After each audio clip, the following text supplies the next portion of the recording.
નમસ્તે મિત્રો, આજે આપણે વાત કરીશું બાળ સંભાળ અંગે.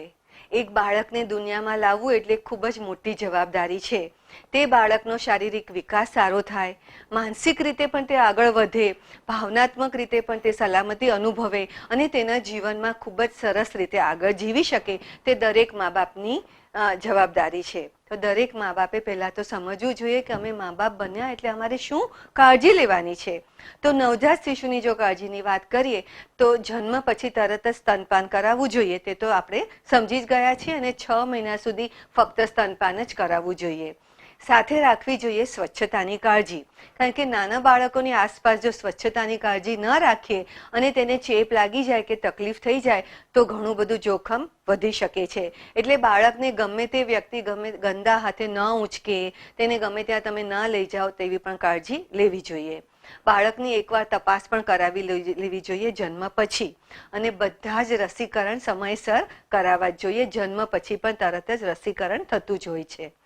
પછી ધ્યાન રાખવું જોઈએ કે તમે બાળકની સાથે કેવો વ્યવહાર કરો છો. નાના બાળકને પણ માતાના અને પિતાના પ્રેમની જરૂર હોય છે. એટલે સ્તનપાન વખતે કે બાળકને ખોરાક આપતી વખતે પણ તમે તેની સાથે પ્રેમથી વાતચીત કરો, તેની આંખોથી આંખોમાં સંપર્ક રાખો અને તેની સાથે હંમેશા તેને સમજણ પડે કે ના પડે તેની સાથે વાતચીત કરતા જ રહો. સાથે સાથે તમારે ધ્યાન રાખવું જોઈએ કે બાળકના વાતાવરણની સ્વચ્છતા કેવી છે. કે જો ઘરનું વાતાવરણ ગંદુ હોય કે ખૂબ કચરો હોય, ગંદકી હોય, માખી મચ્છરો હોય તો તેનાથી બચવું જોઈએ અને તેનાથી બાળકને પણ બચાવવું જોઈએ.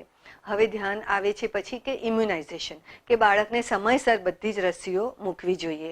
અને વેલ બેબી ક્લિનિક કે જેવી રીતે તમને ડૉક્ટર કે આશા બહેનો સલાહ આપે તે પ્રમાણે તેનું નિયમિત વજન અને તપાસ પણ કરાવવી જોઈએ. બાળકનું વજન અને ઊંચાઈ નિયમિત વધે તે ખૂબ જ જરૂરી છે. તે એક નિશાની છે કે બાળક સ્વસ્થ છે અને બીમાર નથી, અને ભવિષ્યમાં પણ તેનો વિકાસ અને વૃદ્ધિ સારો થશે. તેનો પાયો જ નાનપણથી બંધાય છે. તો બાળકની સ્વચ્છતાનું ધ્યાન રાખો, રસીકરણ કરો, સ્તનપાન કરાવો અને 6 મહિના પછી જે ઉપરનો ખોરાક આપવાનો હોય છે તે પણ સમજણપૂર્વક આપો. 6 મહિના પછી ફક્ત સ્તનપાન પૂરતું નથી, તેને વધારે શક્તિ, વધારે પોષક તત્વોની જરૂર છે. તો ધીમે ધીમે તેને બહારનો ખોરાક આપવો જોઈએ, પણ સ્તનપાન ચાલુ રાખવું જોઈએ.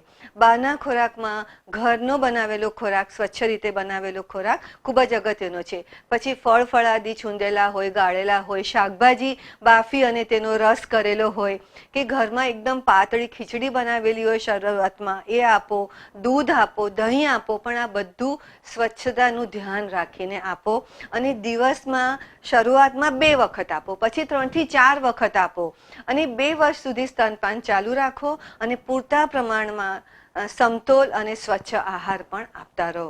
તો આ જ જરૂરિયાત છે બાળકની, એને ખોરાકની, તેને સ્વચ્છતાની, મેડિકલ કેર અને ઇમ્યુનાઇઝેશનની. અને છેલ્લી વાત કરવા માગું છું કે બાળકને ભાવનાત્મક રીતે પણ હંમેશા હકારાત્મક અનુભવ થાય, પ્રેમની લાગણીના અનુભવ થાય. તેને ગુસ્સો ઓછો કરો, તેની સાથે સમજણપૂર્વક વર્તો અને તેની સાથે પૂરતો સમય વિતાવો.